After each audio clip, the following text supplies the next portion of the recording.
Chapter 10. The Death of Feria. The Days Passed. Feria talked about his treasure, and he thought about ways of escape for his young friend. "I am afraid that I will lose the letter," he said to Dantes. "Learn it, every word." Then he burnt the paper.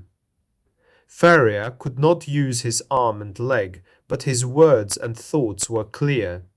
He continued to teach Dantes history and English and other subjects. He also taught him to make things, a useful skill for a prisoner. They were always busy. Dantes worked hard. He wanted to forget the past. One night Edmund woke up suddenly. He heard a weak voice call his name through the darkness. He moved his bed, took out the stone, and hurried along the underground path. The other end of it was open. It was dark, but he saw the old white-faced man holding on to the end of his bed in great pain. "Ah, my dear friend," said Feria. "You understand, don't you? You know that the time has come." "Don't say that," cried Dantes. "I have saved you once, I will save you again." He quickly lifted up the foot of the bed and took out the little bottle.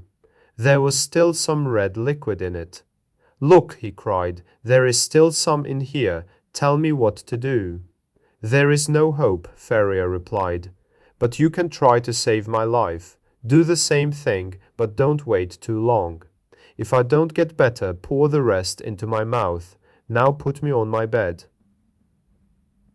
Edmund took the old man in his arms and put him on the bed.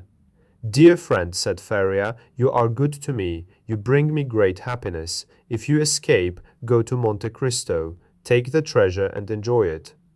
"God go with you." Dantes waited, holding the bottle of liquid in his hand. When it seemed to be the right time, he poured a little of the liquid into Feria's mouth. Then he waited. He waited for 10 minutes, half an hour. Then he put the bottle to Feria's mouth and poured in the rest of the liquid. Feria moved, his eyes opened, he gave a cry, then silence. Edmund sat with his hand on his friend's heart. The heart became weaker and weaker. And then the old man's body slowly went cold. Dantes went down into the underground path and put back the stones behind him. He was lucky.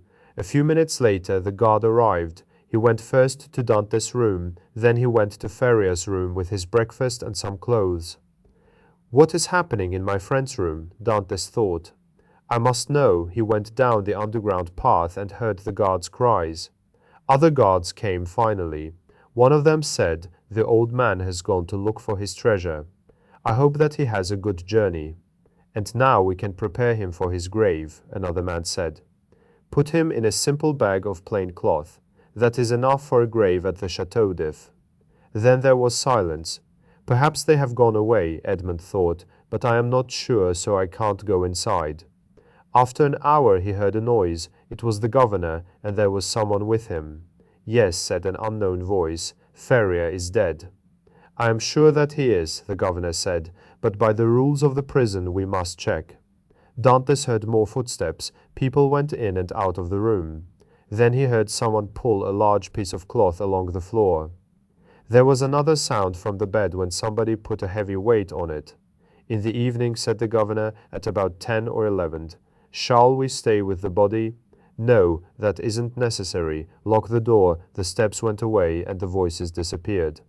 Someone locked the door. Then there was silence, the deepest of all silences, the silence of death.